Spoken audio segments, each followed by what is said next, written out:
I would definitely say like I'm a better immigration attorney than I am like a businesswoman, right? And then I think in terms of just like running the firm, not only did I learn from, my prior firms, but for me, I've actually really learned a lot from my husband. My husband is a law firm owner as well. Oh, nice. He has a very successful law firm called EPGD Business Law. And when I met him 13 years ago, he had just started the firm.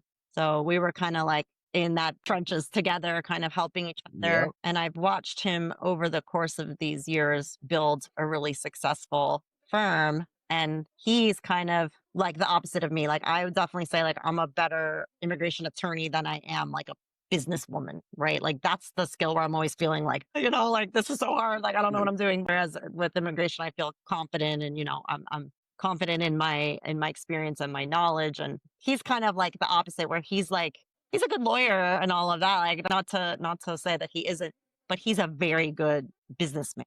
Kind of always come from that perspective of like running a business. And so he's been actually very helpful to me as a teacher and also as a role model and, also just like a support system and but someone that, that comes more naturally to him. It does to me. So it's helpful to have someone like that to be able to ask questions, take Of advice, course. get help from, just watch what he's Good doing and try balance. to copy it or, emulate it in a way that makes sense for my firm. So that's also been really helpful to me over the years. And you touched on a great topic.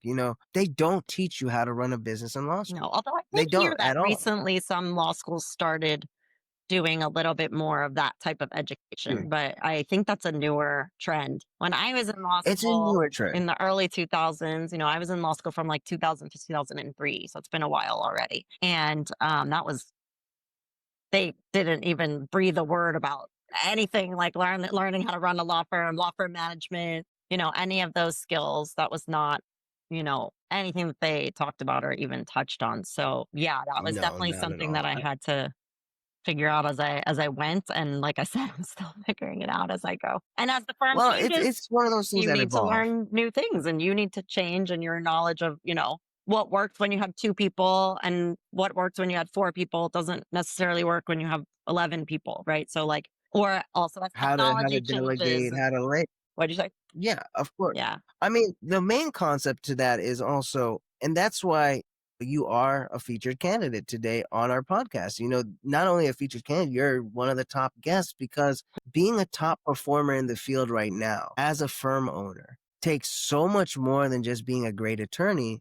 And we've already touched on this. You have to be a great businesswoman, right? You Mhm. have to understand what does it take to make the firm grow beyond being great on the legal side. Especially when you start out in the beginning, you're playing HR, you're playing, the accounting, you're doing the marketing, Wearing you're doing every hat. everything, and then Yeah.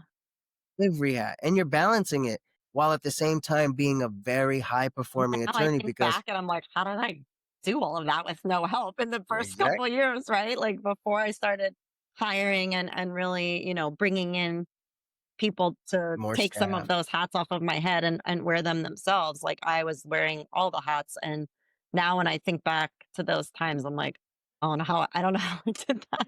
So if I tried to do that It's now, juggling. I would probably have a nervous breakdown. I don't think I could. But that also just comes with, the more people you have and the more you start delegating those tasks, the more you can grow. And so it all just kind of compounds on each other.